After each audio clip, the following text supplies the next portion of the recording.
We are welcoming today Martin Medeiros, and he is with Negotiation Strategist Research, and he's an expert on negotiation, and that's why you're all here today, to hear him give his talk about how to negotiate like a boss by being yourself.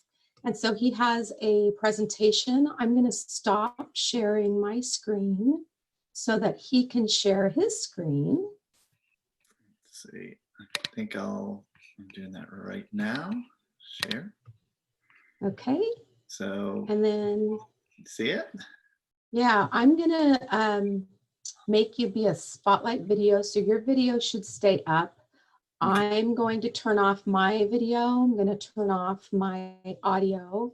Please, everybody, have your audio and video turned off. And let's get the party started. All right. Well, thanks, Renee, and thanks, Heather, for putting this on. I am talking about today how to negotiate like a boss by being yourself. And just saying that in a different way it's basically being authentic, because when we negotiate and we are authentic, we are confident. We actually have more confidence if we feel like we're being ourselves. But if we think that we have to be someone else, or some type of kind of master haggler, or like a car salesman or something, then that usually doesn't feel comfortable to a lot of people. There's very few people who really like that role, and there are plenty of them, but that's not what negotiation is about, to my way of thinking and to the research I've been doing over the last probably 20 years on that topic. So to be authentic is to be confident, and to be confident in a negotiation is to be successful. So today I'm going to talk about negotiating like a boss by being yourself, not thinking, oh, I have to be like that person I saw, or like that other person. You can actually be through yourself. I'm going to build a model today and give you a very powerful precursor, depending on however you go in a negotiation. If you're an expert or a beginner, this precursor to negotiation can make you more effective if you only get that piece of it. And now I think is a great time to negotiate. And let me tell you why. Let's see.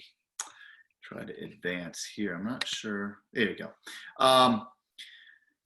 So I do this side because we're in a little bit of a difficult time. We have a pandemic going on, but these companies are name brand companies. They all started not only during a recession, but also during either an epidemic or a pandemic. And this is powerful for us to know, because now is a great time to negotiate. In fact, a lot of my days are spent negotiating during this time for different people. For example, I'm helping some people in Seattle renegotiate rent who have lost their job.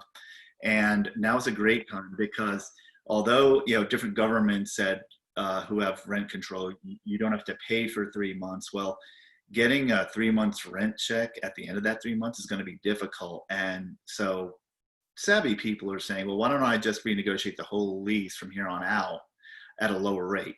Landlords are happy because sometimes they have mortgages to service, and waiting 3 months to pay your mortgage is not a good idea. So if you can negotiate something to cover your bases, that's one of the ideas, and why very ordinary, not professional hagglers, ordinary people are renegotiating during this time. And it's amazing how much we can do now when we can actually think about it, devote time towards it sometimes, and renegotiate our situation. So now is a great time to negotiate. We're doing a lot of formations where people are starting businesses because they didn't have a job, they were recently laid off. So there's a lot of great time to get going. And I just want to say that, and the numbers are looking better every day. And the Washington state model is now, that worst case is now not coming to bear. If you look at the data. So I want to open with, on our content, how do you get attention? Because this is really important, because the number one thing in any communication is to get attention. And before we negotiate, we have to get attention of people. And that means competing with screens, people's busy lives, with other forces that influence us. And today we're going to build this model on how to think about negotiation in a new way, about just being yourself, how to review network science. We're going to review network science, where it was and where it's going, and where it is now, and why this new model is the dominant theory to my way of thinking. And I'm going to caution you on quick fixes. You hear a lot of buzzwords, and we're going to give an example of one on how these things are can distract us. We hear about them, but they really are not a negotiation strategy. They're really not helping us to be successful, because again, we want to reach for that authenticity when we negotiate. And step one is to get attention. And once we have someone's intentions or attentions to negotiate, we can then engage them. And the next step on that, of course, is how to communicate your needs. I do stand for the proposition, if you've ever been to my workshops or live courses, we communicate our needs to the world by persuasion, influence, and negotiation. And when you're communicating yourself, how do you come off? How do you sound? Because biologically, what does our system hear? How do we communicate? Language, it's a neocortex function. I'll talk a lot about biology today. It's a lot of what my upbringing is. I have my sister's a neurologist, another one's a psychologist. My wife is a physician. So, biology is where it all begins. That's one of my themes today. And when we communicate, the first thing we listen to is volume. The second, of course, is tone of voice. And the third is the content. So if you're relying on speaking loud, being a loud person, or using kind of a snarky tone of voice or some standoffish thing, people are not listening to you. You haven't engaged their front cortex. They're just kind of wondering where you're going to be. And that's key, because how we get inside ourselves, we have to become self-aware in how we anticipate what a negotiation is to us. And how do you feel? And let's talk about this. And this is kind of the core of how we can be ourselves in negotiation, how to find that authenticity. If you're like most people, you figure out, I'm in a negotiation and oh my gosh, it's a negotiation, and I'm just going to freeze up and not know what to do. I'll be a little confused. A lot of people do this. Another group wants to avoid it altogether. They don't like to negotiate. They want to avoid it because it seems maybe a little yucky. They feel like they have to be deceptive. Not true. Do not deceive in a negotiation. Or they have to be someone that feels very uncomfortable. So they want to avoid it. In fact, in my live classes, this is the #1 hand raise. How do you feel when you negotiate it? People want to run away from it. And hopefully you're on the call today because you negotiate. Maybe you do want to run away, and you don't have to do that. And that's what we're going to talk about a little bit. And a third way people think about it, it's conflict, it's dispute, it's I have to, gird my loins and go into it and have a pretty awkward experience, which really isn't what it's about. It is about communication. And again, negotiation is about communication. If you're like me, you're kind of like the gray character here. You like it because there's a lot of positive things about negotiation. It is agency, it is freedom, and it is power, and it's something you can have if you know how. So let's get right to it and talk a little bit about that. Again, here's the thing. We communicate our needs to the world using persuasion, influence, and negotiation. And how well we do that exercise, how well we perceive ourselves in the world of persuasion, influence, and negotiation, and pull it off confidently, the more likely we will in fact get our needs met. because we all have needs and we want to get them met. How do we do that? By communication.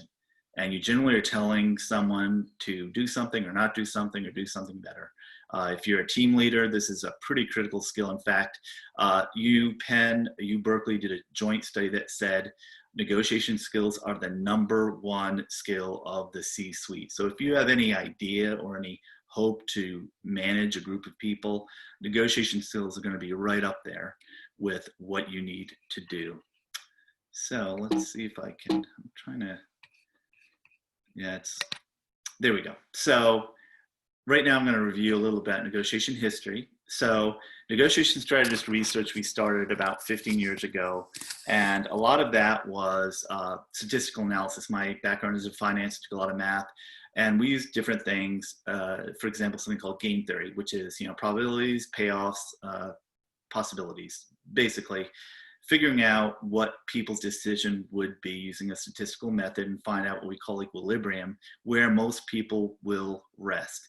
And a lot of the older models, and there's researchers like Morgenstern and Van Neumann and Nash that talk about, well, we're going to assume rational behavior at some point in time, and where does that rational behavior land? And this was dominant negotiation theory, and it worked really well. But then the way this model is now tweaked is we have to assume that people will be irrational. And that leads us to the next dominant theory, which was a lot of psychology. It was all about people, how people interact with other people. And you get like Kaplan, Kahneman, Cialdini, of course, seminal work, and all these individuals talking about how do we engage, influence, and persuade. And then in the later part of the 1980s, actually 1980, getting to yes, Fisher and Uri, the Harvard School Project on Negotiation started, and they said, hey, it's a systems approach. Yeah, it's all these things, but it's a systems approach. And that resonated with me for years. But then I started to research and look at others' research, and the negotiation process at its core, it's not mathematical, and it's not even psychological. I really believe that it is, in fact, biological, and I'll tell you why.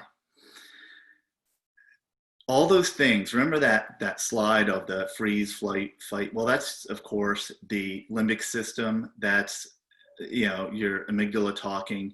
You've got to get through that before you can really make a tangible effort in getting your needs met, communicating your needs met, or having that agency, that authority, that authentic behavior to actually go into a room, enter a transaction, feel confident, and persuade. Because at the end of the day, people want to feel good, and they want to feel good about themselves. And if you look at, I try to read just about every negotiation book that I have that I think is worthy, that it comes into the press, and there's a raft of books by retired FBI agents. So these guys are doing hostage negotiations, all this, and there's one written by a PhD. Actually, he's an FBI agent, but he also has a PhD. He did thousands of criminal interrogations, trying to persuade them to, hey, tell me what really happened, tell me the truth. Right? Get to the truth for the criminal. And he found the most effective thing is, how can he make people feel good? And this is not, being, syrupy or false compliment, but really make them feel good about themselves. Get into their head, kind of feel how they are. And once people feel good and safe, then you can get to that neocortex stuff, which is the deal. It's that spreadsheet. It's that opportunity you're trying to do. It's that loss you're trying to avoid. But you've got to get through that limbic system, or people won't listen to you. You're just shouting. So how do we do this? How do we get beyond that limbic system? I'm going to give you 4 reasons why. But first, I want to give you a filter. We hear a lot about different words, like in Getting to Yes, which is a great book, Fisher and Uri. You should definitely read it. They talk about this idea of win-win. And I have an issue with it simply because that method of trying to perceive to make everyone happy is a distraction from your focus and what your needs are, because whether or not you want to admit it to yourself, you have a need when you interact with someone, whether that's someone in a retail setting, whether or not you're going for a job, whether or not that's your teenage child that you're trying to persuade or influence to make good life decisions. This is all a negotiation. And when, Fisher and Uri talk about the win-win, where one of their precepts is separate the people from the problem. Next, generate some creative alternatives, and then look for mutual benefit, or this thing we call the win-win. And the archetypal example they use is two people negotiating over an orange, right? Come to find out, after this, creative process, we find out that one party wants the zest for a cake and the other party wants the flesh. And everyone is happy with this win-win situation. Well, in my world, I'm a practicing attorney. I've been practicing law for 25 years and still am. My phone rings when everyone wants that same orange. So how do we do that? How do we get beyond that? Let's split the baby. Let's kind of look at creative. All these things work in a lot of different situations, but a lot of situations, they do not work. This Fisher and Uri system, project on negotiation at Harvard, doesn't always work. So what can we do? How can we think about the win-win situation? Because it's pressure, and it's pressure in a certain way because people think it's a strategy. I'm going into a negotiation, I'm going to try to make everybody happy in this. Well, that is not a strategy. Win-win is not a strategy. You've got to get beyond it. We're going to go and get beyond that to get people to tell us what their real needs are. And this kind of 4 bullet point thing I'm going to lay out here in a minute is going to help us get to that path. So win-win is not a negotiation strategy. And what is it? It, of course, is a great name for a cute little panda. I guess this works better in life, but win-win is a panda. It's not a negotiation strategy. If anyone uses that in a conversation with you, they're trying to kind of make you feel guilty. I mean, I've had settlement checks where the other side will write win-win ? In the memo section. It's like, because they feel like, oh, I didn't win because I'm running you a check, when actually it was a fair deal. So this idea of win-win is used as a kind of psychological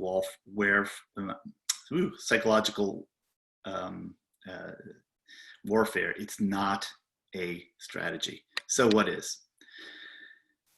When we negotiate authentically, and I'll say it again, to be authentic is to be confident is to be successful in a negotiation, is the negotiation. It's your agency, it's your power, it's your freedom, and it's your time. And think about that. One of the themes I want us to walk away with today is that this is on your terms. Before you get to the table, before you get waylaid or sidetracked, you've got to know what your needs are. If I'm interacting with someone, what is my need? For example, let's talk about a teen that came home from college and wants to socialize right away. They were shut off because of the pandemic. They shut campus down. They're now in your house. They want to go socialize. Not a good idea. But there's this big pull towards that socialization for teens and young adults. So how do you persuade them? How do you ask them? Well, you're in charge. You can engage that person by asking them a little bit about themselves to get them to talk. And we're going to do that in this step. So on your time, talking on your pace with your needs. As the parent, what is your need? As the teen, what's your need? These are two people you have to think about. Well, what do I really want? Well, the teen wants to maintain a relationship with their social circle. The parent, of course, doesn't want the person to bring the pandemic home. As they say, children run into the house. A lot of them are asymptomatic. They spread the disease, much like other vectors in history. So how do we get that resolution? we'll get back to that example in a minute, but I want to talk about when I said your time. So negotiation, we often think there has to be a result, we have to close that deal. In my online course, I talk about 8 things based on Lewicki's work when not to negotiate, when you shouldn't negotiate at all. So you do not have to negotiate a transaction or a dispute if it's not meeting one of your needs. Let's talk about that. So I'm wearing this t-shirt. I don't know if you can see it. It's a Portland Marathon t-shirt. I'm not humble bragging. The point is, I wanted to do 2 things. So I had a need. One, I wanted to run a marathon, and I didn't want to be injured. I didn't want to break any records. In fact, it took me over 6 hours to finish. There are octogenarians that finished 2 hours ahead of me. So, but that wasn't I wasn't trying to make a record, not that I could, but I wasn't trying to like push myself to the extreme. I wanted to finish, number 1, and 2, I didn't want to be injured by the end of it or in training for it. That's on your terms. So think about a negotiation. You don't have to kill it every time. You have got to focus on what your needs are.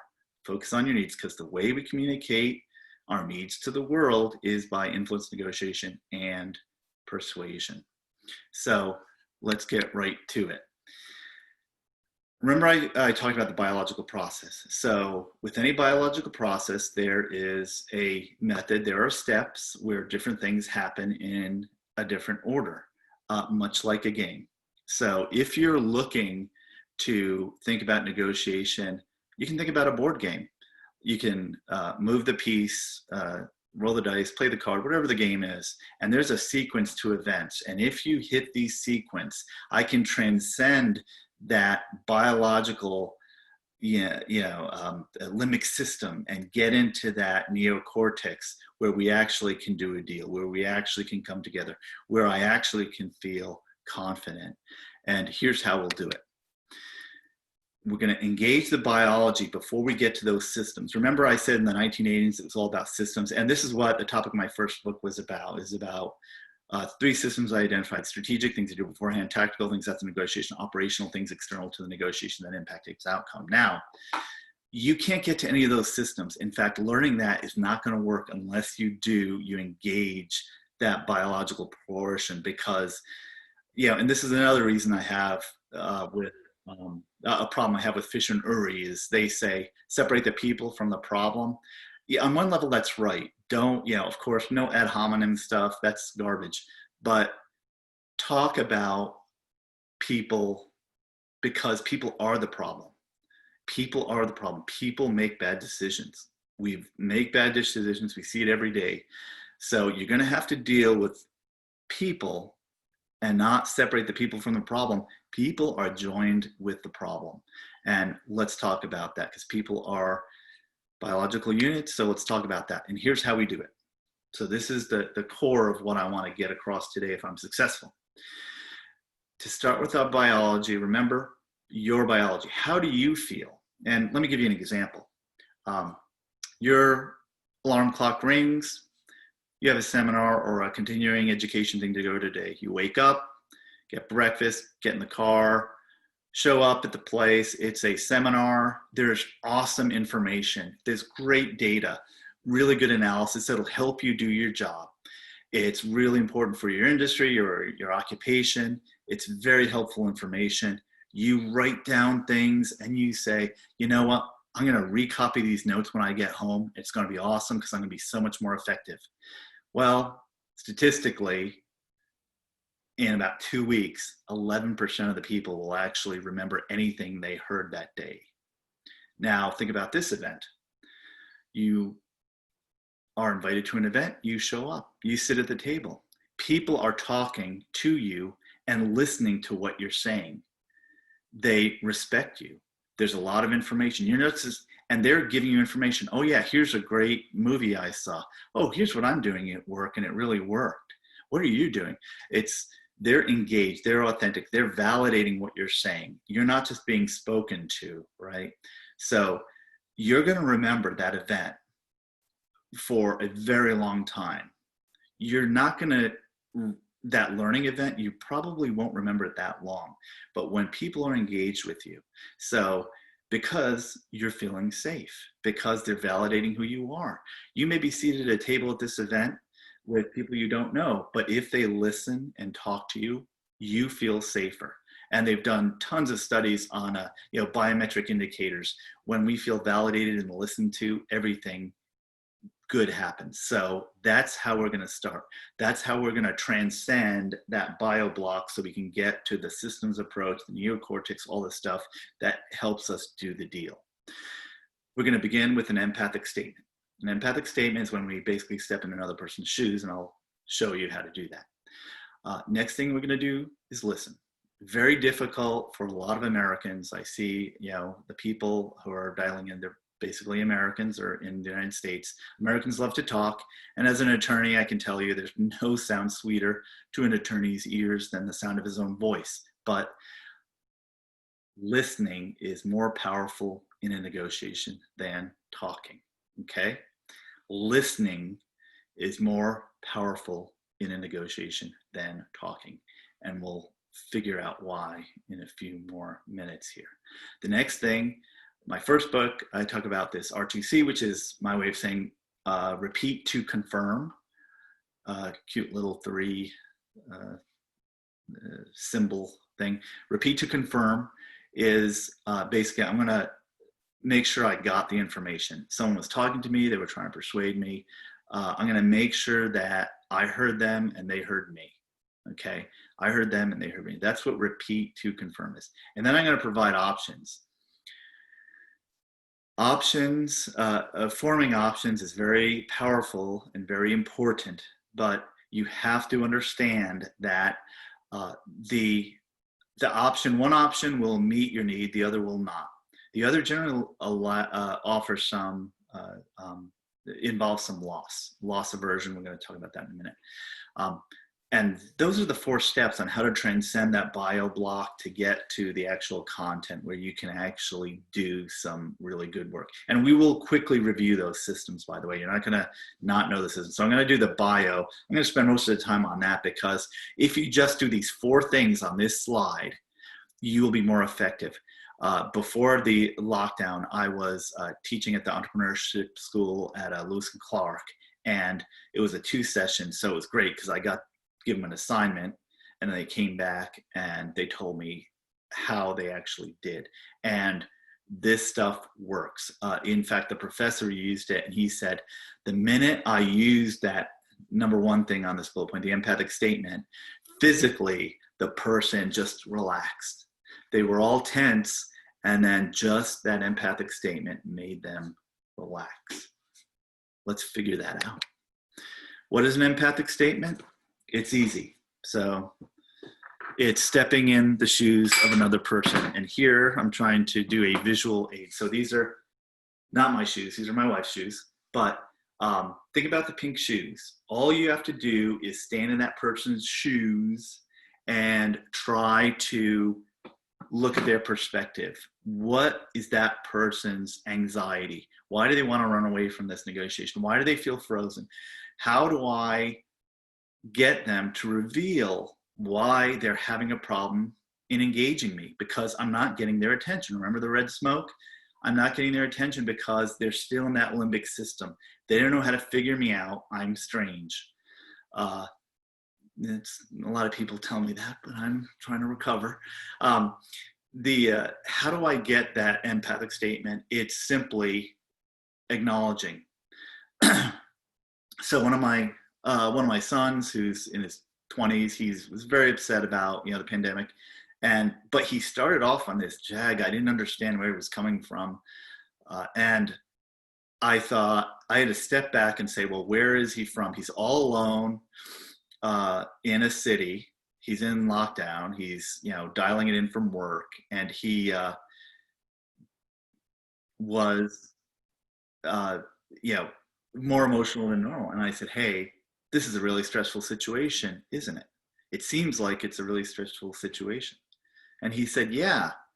And man, that conversation was so easy. Initially, I thought, wow, what is his problem? But that empathic statement, when I said, okay, where is he? He's all alone. They just did this lockdown thing. He's probably a little bit, has fear, anxiety, whatever you want.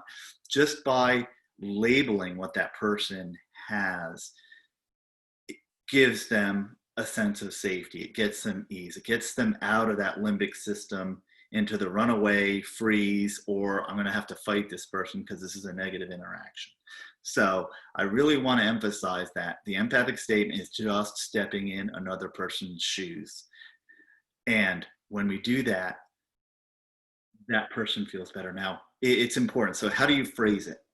A lot of times it's one of the top tactics we use in the systems approach, which is a question.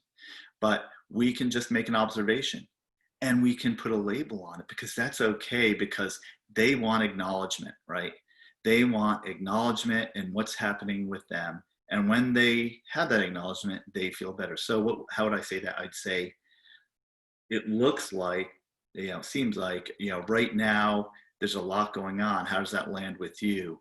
Just getting a check-in with them. What I don't want to say is put me into it. A lot of people think, negotiation is about enforcing your will and being very affirmative. I want this, I want that, I'm not going to step down. There are some situations where that works, but actually Washington University and St. Louis Law School did a study on which deals are durable, which ones stay together. Ones that seem asymmetric or imposed, or negotiations that happen too fast, generally fall apart. Why? The parties don't feel enfranchised. If that deal is imposed on someone, it has limited staying value. So this empathic statement, don't say things like, I observe that you look stressed out. You can say, it seems like there's, you can even see, don't put I or me into it. It's about them. You can actually even use you. And you may think, oh man, they're going to, come back with, you don't know me, or something like that if you put a label on it. But actually they want to be understood. And if they're not, they're going to correct you. So that's part of the empathic statement.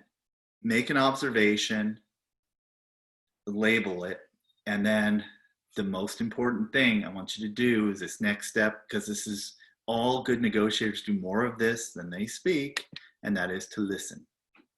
Yes, I used a pug. Look at those ears. Look at those eyes. He is engaged. He's listening. You're going to have to do this when you let that empathic statement land. Let the other person talk. I was in a negotiation last week. A lot of people on the call. Silence dominated for a long time because it was fairly high level negotiation. And we were trying to get information from each other, multi-party, and people were not quick to just jump into that void. And you have to be careful, because tactically, silence is really used with amazing effectiveness to get people to negotiate against themselves, especially in countries where we talk a lot like the United States. So, be the listening pug. After you make that empathic statement, it seems like the situation is stressful. It seems like you're having budget issues, which is why you kind of flinched when I made that price. It seems like you really want to be with your schoolmates right now. And just listen. Just be quiet and listen and get them to talk. And another thing you can do to further the listening exercise is repeat to confirm. So what you're saying is that you haven't seen your friends in a long time and you want to go out with them right now, even though we're kind of in this lockdown situation. That's an example of repeating to confirm. So repeating to confirm does three primary things, or mirroring. That's why I have the mirror, because some negotiation researchers call it mirroring, just repeating back. And in fact, you don't have to, paraphrasing is good, especially complex transactions. You should paraphrase. So what you're saying is this and this and this. Again, do not say the I'm hearing. The I, the me stuff, statistically, it doesn't come off well when you're mirroring. So what does repeating to confirm do? Three things it does. It validates the person, hey, I heard what you're saying. I'm engaged. I'm respecting you. And I'm giving you that safety in knowing that, hey, this is something, you're not wasting your time with me. This is not a haggle session where I'm going to cut you off and shorten you. I'm really trying to connect with you and repeating. So it validates them. Also, it affirms if you got it correct, because and this happens all the time. So when I'm in the repeat to confirm cycle, there are I do a lot of complex transactions.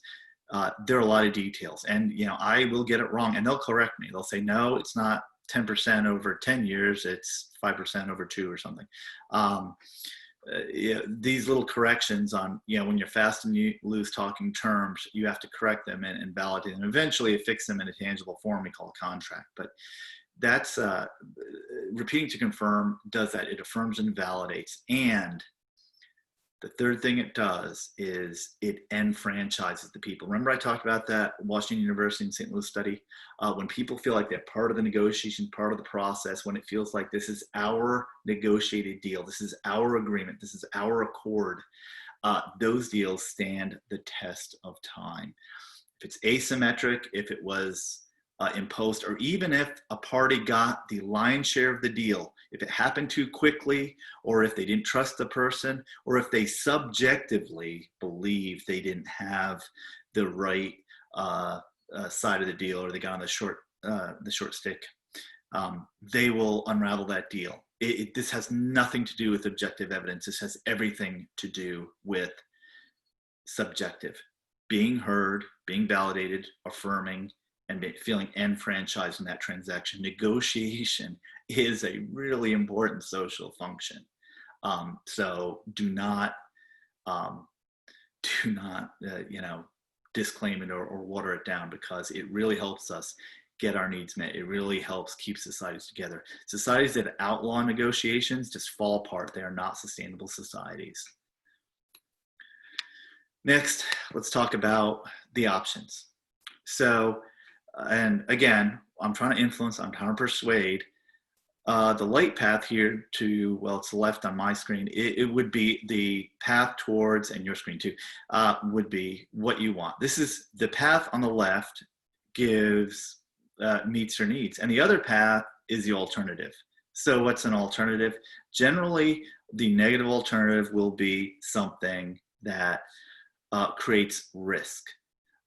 Risk aversion is a very powerful thing. If you look at, there's tons of studies on this, where giving something up, experiencing a loss, is valued higher than accepting a gain.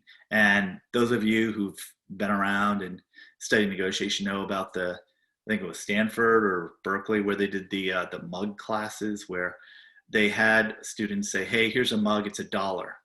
They exchange, now they're holding their mug, right? They have their mug. And my coffee mug's not here. I wanted a visual, but whatever. Visualize a mug. They will pay $1 for that mug. If someone asks for that mug, they will say, I want $2 for it. So they will part with it for only $2, even though it's only worth $1. Because once we hold something, we value it more. Parting physically with something, that's a loss. Loss aversion is more valued than profit, even profit gain. So stop lossing. And that's what a lot of fear-based things is about, loss aversion. I would rather let all these opportunities go by than not to suffer a loss.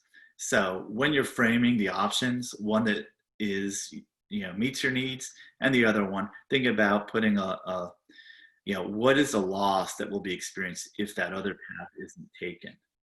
And that's a little bit about the four troika thing.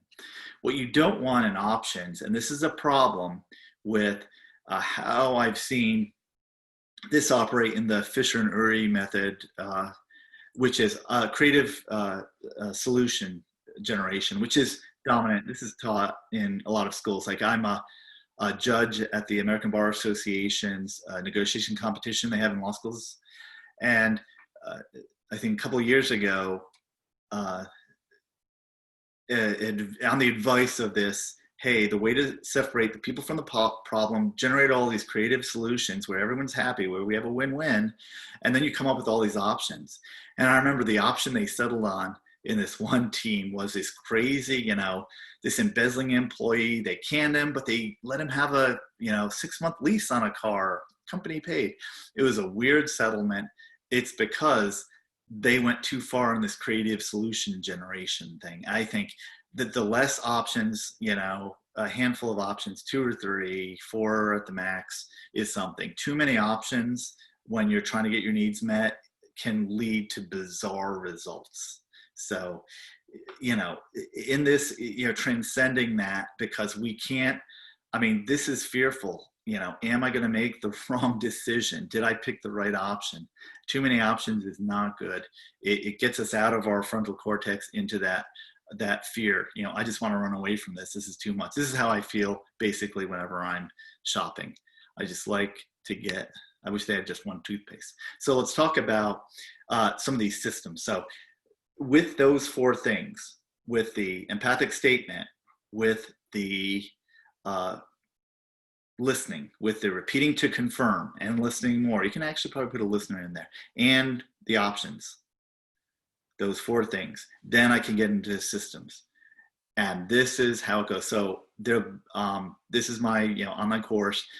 Strategy, things we do before the negotiation, tactics, things we do at the negotiation, operations, things external to the negotiation that impact its outcome. Want to review this so you walk away with this strategy. What is strategy? It's simply a plan.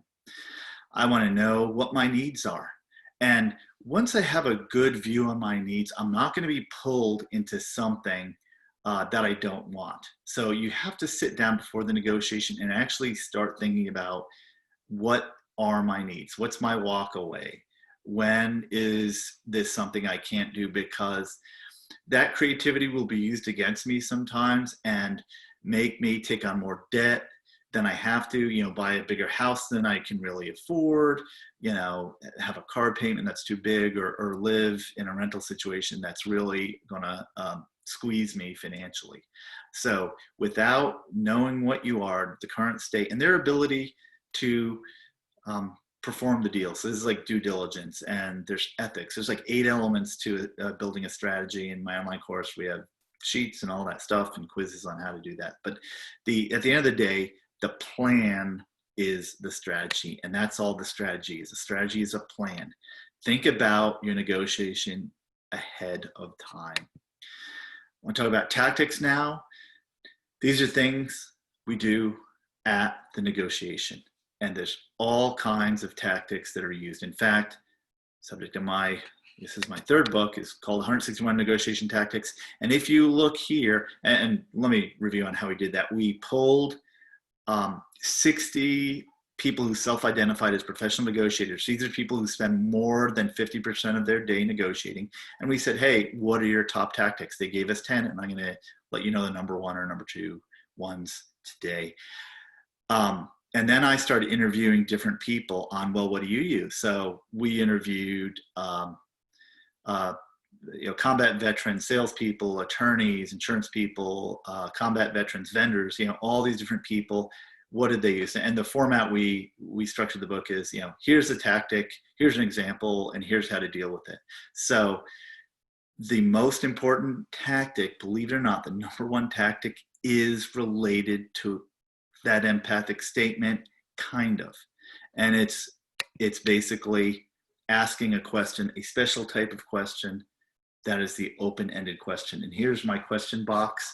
It may be reversed in the camera, but it is an open-ended question. See, there's nothing in it.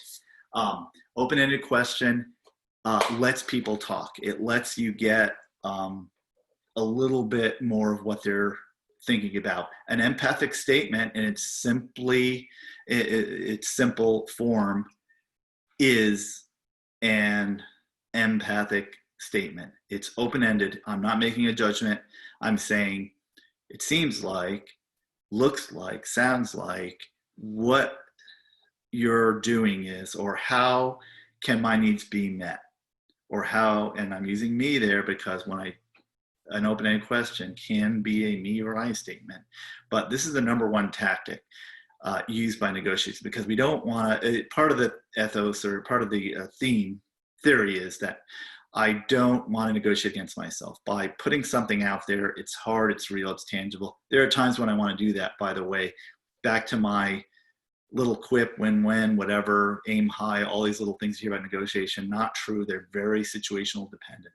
But open-ended question is pretty universal because it gets information. It lets people talk. It lets us listen like the pug, and that's really important. So the open-ended question, very important tactic. The final system, of course, is this idea of operations. These are external things, and you get into all different types of things that can distract us from what our needs are. Remember, we negotiate, influence, and persuade to communicate our needs to the world. How well we are doing that exercise determines if our needs are in fact met. And if I'm authentic, then I'm confident. If I'm confident, then I'm effective. So operationally, these are things like reading body language. That gives you information, but people throw off miscues. This is how you take care of yourself. When I go into negotiation, people are hiring me to do something for them. I look at it, it's like a professional athlete. Would a professional athlete go out drinking the night before or have a really silly rich meal that you're not used to? Of course not. So you have to think about your body, you have to think about your mind, you have to try to stress, and I do, meditate and all that stuff to try to clear my head to focus on things, because focus is how to get operations. Weird lighting, uncomfortable settings. I've heard about, and I've been a victim of some of this stuff in negotiations. People do these tricks, try to take you off, but operationally, what you have to do is just focus on your needs. And that's how to master the operational side, the operational system, is to focus on what your needs. There's a lot of distraction in the world, a lot of stuff, but you have a need, focus on it.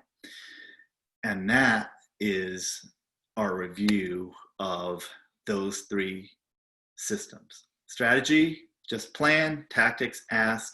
Operationally, just focus on your needs. Now, what I want to do is just simply review, because I want to leave plenty of questions, plenty of time for questions. So negotiation it's your agency, your power, your freedom, your terms in time. But we've got to transcend that fear, flight, fight response. We've got to get to the frontal cortex so people can start communicating more effectively. How do we do that? Number one, step in the other person's shoes, understand their perspective. Okay, I want to do that just like I want that. Remember sitting at the table with my friends or people who are interested and engaged. You've got to be that person. You've got to get them to remember what your message is, because if they remember what your ask is, what your need is, they will try to solve it, because obviously there must be a reciprocal thing going on for a negotiation. Next, after I step in their shoes, I want to listen like the pug. I just want to listen. And you can acknowledge, you don't have to be totally silent. You just have to listen. You can say, oh yeah, that makes sense, or something like that. So you show engagement, especially if you're on the phone. We all know it when someone puts us on mute and they start doing other stuff, and the conversation goes weird. So you can't do that, even if you're on the phone. You cannot. If you're in a negotiation, you've got to be present. You've got to be totally focused. We want to repeat to confirm. Again, what does it do? It validates them, it affirms and corrects any errors, and it enfranchises them. Next, I want to present those two options, one of which is it gets my need, the other one that hopefully has some type of risk. If my need isn't met, well, what's going to happen? So let's, I guess I'll give it over to Renee. We can have questions. So here's the deal. Well, first of all, of course, I want to thank OBI and Otrati for having me out today. This is awesome. It was kind of a lot of my public speeches and workshops got canceled. OBI said, no, we're going to figure this out and do it. So that's awesome. I'm really glad that happened. And so in return, I'm going to give you this. This is my online course, coupon code, type that in. So all my courses, which deals with the system stuff, when not to negotiate, 10%. And if you sign up before 9 today, we're gonna have a one-on-one session, probably virtually, with me. So whatever your situation is, you get a half an hour of my time, and 10% off my courses if you sign up. So that's that. A lot of free resources for you too. Go to my website. I have a blog. I write about this stuff. I have an email where I publish all the new research. Where's it going? And my analysis of stuff. You can sign up on the website. You can email me, or you can just text Persuasion 22828 and get on the newsletter list. You can email me if you have questions. This Twitter thing. I'm doing a live workshop with a physician, Dr. Hoffman. That's the website, empathicnegotiation.com. More about that. We're going to do it virtual. We've not done a virtual workshop before. They've always been in person. So look for that. Go to that website, and we'll keep you informed. So that's all I have. I can look at some questions here. Renee, how are you?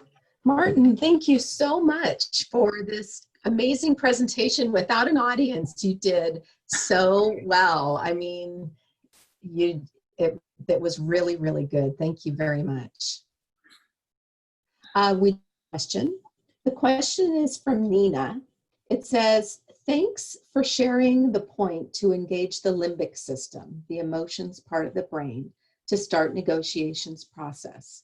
Let's use an example, the historical Irish conflict between Catholics and Protestants. If the two parties don't like each other, such as personality differences, backgrounds, etc., how do you engage the limbic system if, say, they are about to shoot you, like the Irish example? That's interesting. So it's funny. You have to think about, like, I don't know about groups of people, but eventually people negotiate. So let's talk about the leader. Well, what happened with that leader to make them want to shoot someone? Again, I am not a hostage negotiator, FBI person. I've interviewed those people. I've talked to those people. But that is not one thing. And there's some great books, by the way, on this, where negotiations go badly. And it's basically the same. The way to engage people in who take up violence is to understand them. So I do some pro bono work for the U.S. Marine Corps, and PTSD is a real thing. And when you're working with that population, you've got to get them to think about the future. Okay, so and there are great professionals. I'm not a psychologist, I'm not a doctor, and nothing I say should be interpreted as legal advice, to get that clear. But what I understand is for someone who has some very negative history, and certainly the Irish Protestant versus Catholic history is very negative in a lot of respects, you can't think about that. And that's kind of what the Good Friday Agreement, I think the Clinton administration did that with, negotiated that with the IRA, is to look to the future. Well, what does a future look like socially and economically, where these people who have a commonality? So Robert Cialdini talks about commonality. What's the commonality of these two groups, which is Christianity, and we can transcend that to a future. So that's my take on that question. Next question. Okay, great, Martin. Someone else, Anil, asked, how do you compare some of the famous books and speakers out there, like Carl Voss, Bert Cohen, and any other speakers that you know of? And any courses worth taking from academia, such as Yale, Michigan, all seem to offer some MBA courses. Yeah, so every school that's worth its salt should have a negotiation course. Some books I like, the ones you have to read, although I poo-poo it a lot, I do encourage you to read Getting to Yes. It's a quick read. You can do that in like one evening probably. Another book you want to read is Influence by Cialdini. Voss's book. So Voss, I'll tell you about Voss. He is an FBI, another one of those retired FBI guys. What I like about his book is he admits when he screwed up a negotiation, and generally there's a body count. So this guy FBI guy negotiate with terrorists and hostage takers, and he is very upfront. Oh yeah, we screwed up, and 14 people died. He's one of the few negotiators, authors who actually tells, hey, I really screwed up, and here's what I learned. Because a lot of these books, kind of the businessy, it's like, oh yeah, I did this $1 billion deal, and I paid nothing for it. I mean, that stuff's just fiction. But when you have authors that do that, Lewicki is the book. So Lewicki is the book that I follow. In fact, I've developed some negotiation curriculum for some schools. I like Lewicki because he talks about when not to negotiate. And on my online course, I go into that. I also go into when you don't have a negotiation, when people think this situation is negotiable and it really isn't. So I think that's one. There's another book that's used, I think Willamette University uses it. It's in their MBA program. That's a good, it's very real estate heavy. Oh, what's the name of that book? It's on my shelf. Hold on a sec. Excuse me. Negotiation Genius. So that's another good book. What other books I like? A little quick read is if you're into the game theory part, there's a great book, a Game Theory 101. There's actually a whole YouTube chapter by chapter free YouTube thing if you're into game theory. Let's see. So those are some of the books that I read. The programs, I think UPenn has a great program. I think Stanford has a good program. I think, it's funny because, Stanford is very tech heavy. And I actually have another speech that I work about how negotiation is being automated today, and it's amazing. So University of Michigan actually has done a lot of automated negotiation, actually full contract negotiation between machines. I talk a lot about this, and I think my second book is called Negotiating in the Technocracy. My background is in technology law, so I do a lot of that. So that's some of the things that I've written about. But so those are things that come apt to mind. And this isn't to downgrade any other programs it's simply because I don't know anything about those programs. If I had that knowledge, I would be able to speak more intelligently about them. And I subscribe to the Harvard Project of Negotiation. PONS, I guess they call it, for years. So that's a good program too. The Fisher and Uri model. Great. Thank you so much. Thanks, Martin. We're all giving you a virtual round of applause right now. I'm clapping. Right. Thank you so much.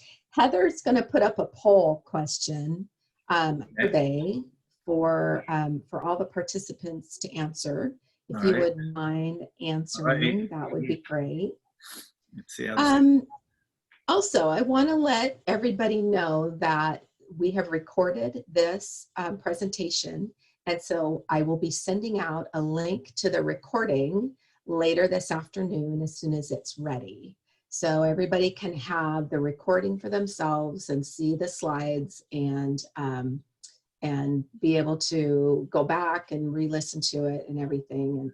And again, thanks, Martin. I've gotten lots of comments here in the chats about that this is great information, and thank you for presenting it. And we're just so glad to have you. Great. And hey, if anyone wants a slide deck, happy to share it. Just get on my newsletter list and I'll make sure you get that as soon as I can. Yeah, and I will send a link to the letter and all the information that you have here on your last slide, so that they have that in their email this afternoon. All right. Well, hey, thanks for coming out. Be safe. Wash your hands, wear your mask, wear your clothes.